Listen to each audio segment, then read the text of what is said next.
Hi guys, welcome back to my channel. My name is Michelle Vaisaga and I am the crafty chick behind Shell's Beads. Today we're getting back to our handmade holiday series and we are going to be working on these gorgeous little wooden ornaments here. I have a fun little skill set that I wanted to share with you all that involves something called chemical wood burning. This is a technique that I have seen for years now and I have been dying to try on something for my home decor. I wanted to start small when I first tried this out just to see if it was something I was gonna like, and of course I fell in love with it. So I cannot wait to get started on this tutorial and show you guys how you guys are gonna be able to turn a plain piece of wood into something super beautiful and just a tiny bit elegant for the holiday season. So if you guys are ready to get started, let's go.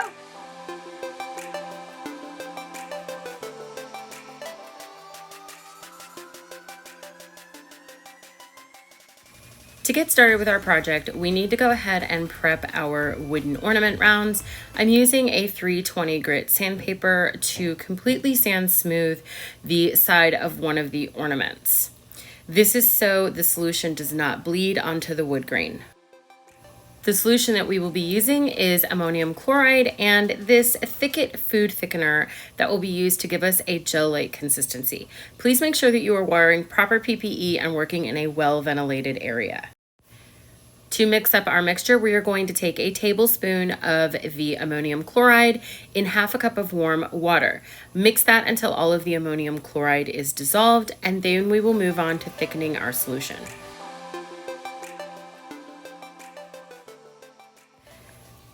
Now we will add our thicket. You want to add by quarter teaspoons at a time or half a teaspoon at a time just to make sure that it doesn't get too thick too quickly. As you can see, I do stir in between to make sure that I'm getting it dissolved. The thicket is a little grainy and you will continue to see the little granules as you mix. I did find the more that you add, the easier it does get to incorporate it. As you can see here, I'm just mixing and adding, mixing and adding. You will see at the end of this clip that this is going to form a very thick gel-like mixture when we are done adding our thicket. I make sure that it's very well incorporated and make sure that it's had a chance to sink into the liquid and really start to thicken up before I add more. In total, I added about 8 teaspoons of thicket to get it the consistency that I needed it.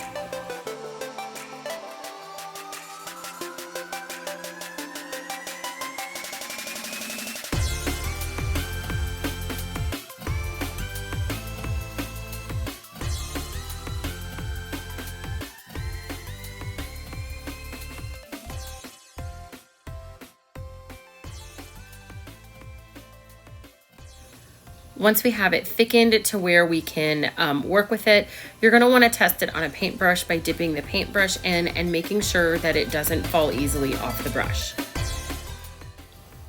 Now we're going to create our stencils. So I downloaded these from Creative Fabrica. Go ahead and upload the images into your Design Space canvas, and we are going to resize each one to 2 inches wide and let the height auto-populate.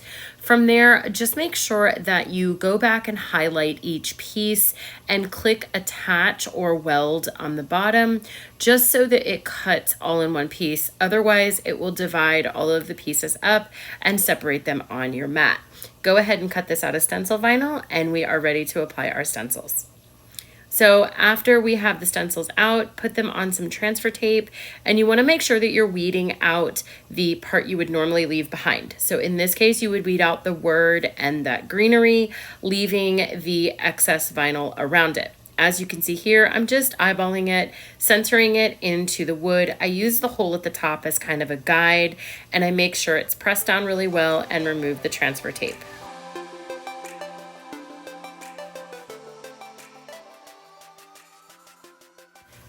Now take the ammonium chloride gel that we made and we're going to brush a very thin layer on, covering only the stencil parts. This is really important to only cover the stencil parts because anything that it touches will end up wood burning. Once it's dry for 24 hours, we are going to go ahead and remove our stencils.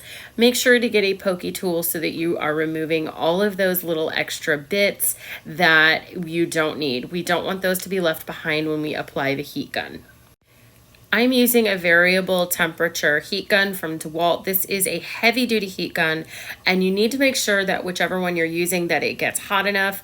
You see me testing it on my gloved hand. And what you want to do in a sweeping motion, you want to just run that air about an inch away from the surface of the wood until you start to see your area change color. As you can see here, it starts to go from kind of like a wet look to a yellow, and then this is where the magic happens. After it gets enough heat in it, you will start to see that classic wood burn look show through. At this point, how deep you get that wood burn look is totally up to you.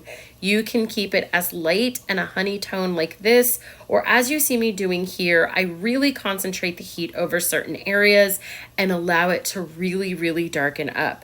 I love that rustic look that this creates. And as you can see here, it looks like I spent hours wood burning this with a wood burning tool. I do want to give a quick little disclaimer here. If you notice, I got some of the solution on the Love one. And as you notice up in the corner, that turns a wood burned look as well. My fourth ornament that said Believe also had several splotches of it that I didn't realize had dropped, and that one I just didn't even bother to use. So make sure that you're very careful where that gel goes, because it will show up in your final piece. Now it's on to my favorite part of this project, and that is embellishing each one of our ornaments. So I have some items called Cosmic Shimmer. These are crushed foil flakes, and I just felt like they added such a beautiful, colorful, elegant touch for these ornaments. I have it in 4 colors, but I only used 3 today since I didn't use that other ornament. I am using Cosmic Shimmer foil and flake glue here, which is like Eileen's Tack-It, which just stays tacky once it's dried. To apply this, you're going to take a flat brush, and we are just going to brush on to the bark area of these wooden ornaments. Keep in mind, if you're not careful where this glue goes, anywhere where the glue is placed, the foil will stick to it once it's dried. You can see it kind of goes on a clearish bluish color. Once that is completely transparent and you no longer see that bluish hint to it, you know that it's ready to apply your foil. Paint each ornament this way and let it dry, and we'll move on to the next step. Once it's dry, we're ready to apply our foil. You may notice here that it's stuck just a little bit to that piece of scrapbook paper that I had on my work surface.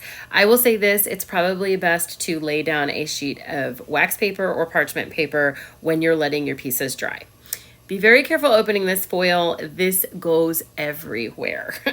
So we're going to take our nice smooshy brush that we have used in a couple of the tutorials now, and we are just going to pick up the flake on the brush, and we are going to tamp it down onto the sides of our wooden ornaments.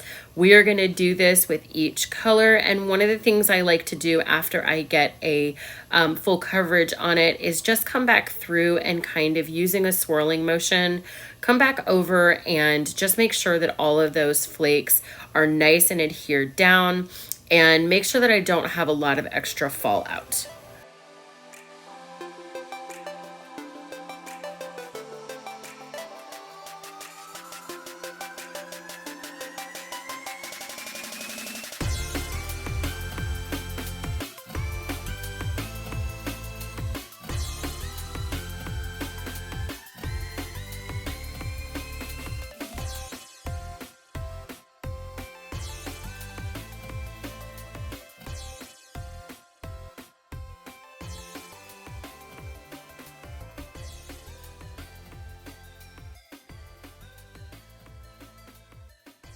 So here's a little hack. I take my balled up Cricut foil and I run my brush over it to clean out any extra flakes in between colors.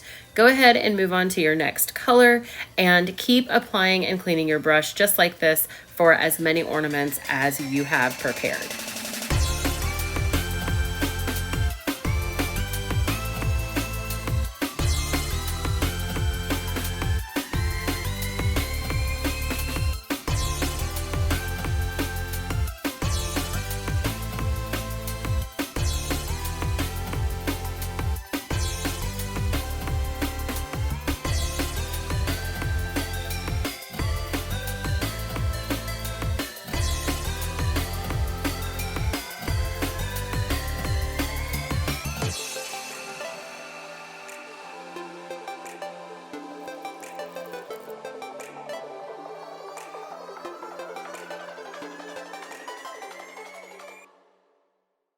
This step is 100% optional. If you want to leave the natural wood look, you can, but I will let you in on a little secret.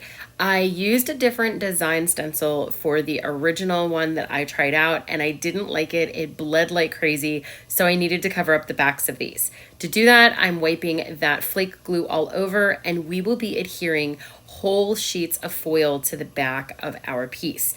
This is a way for me to use the ornaments up and not waste something that I already had. And you're just going to literally push the leaf down onto it and burnish it in with the back of your brush. As you can see, I accidentally put gold leaf on the back of the one that should have been blue, so I had to go back over and do it again. You might want to move those other ones out of the way like you see me do there, because I almost got blue flake all over everything. Go ahead and repeat this step for the remaining 2 ornaments, making sure to brush off the edges and remove any additional foil so it doesn't get all over the place.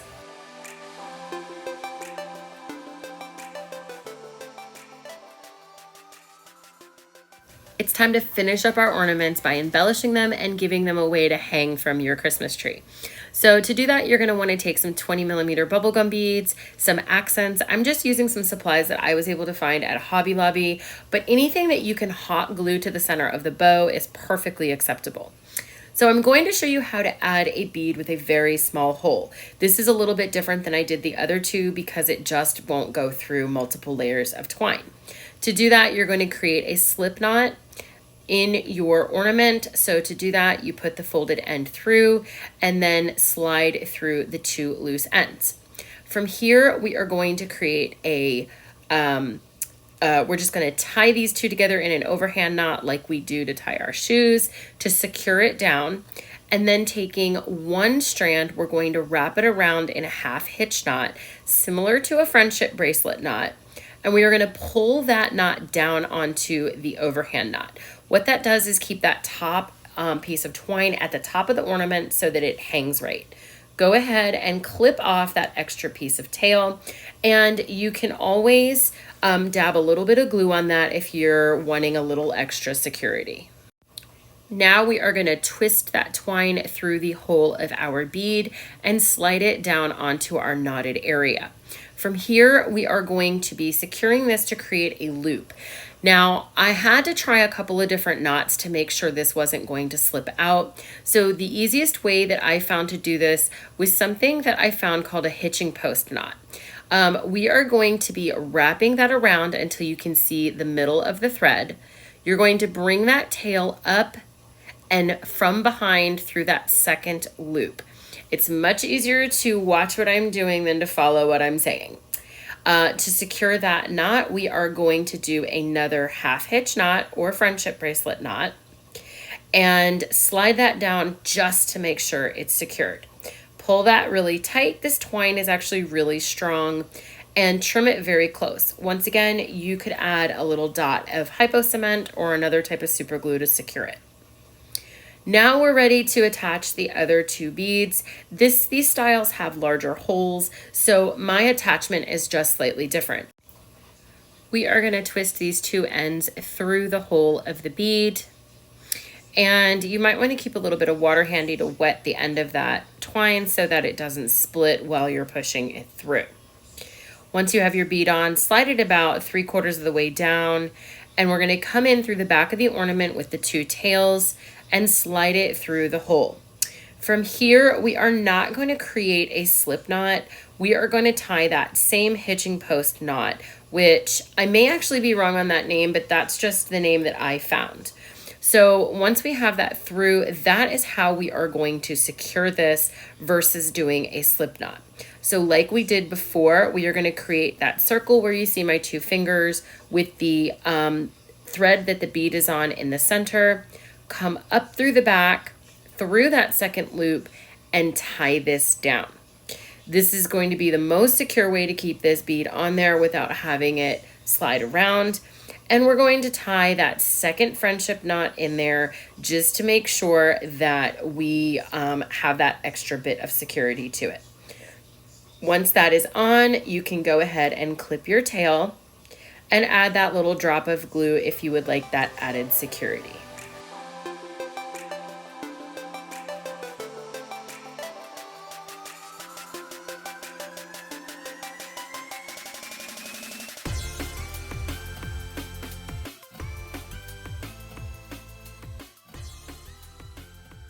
Before we add our final embellishments, I wanted to just let you know that you do need to tie an overhand knot in the loop there just above the bead. Slide it down over the bead so that your gorgeous little bubblegum beads do not come off. We will be adding our final embellishments. For this, I'm doing some satin bows and a little star cabochon for the center. If you join my Facebook group, which is linked below, I will have a short video posted tomorrow, Friday, October 8th, on just how I made these. Once you have your bows attached, your ornaments are ready to go.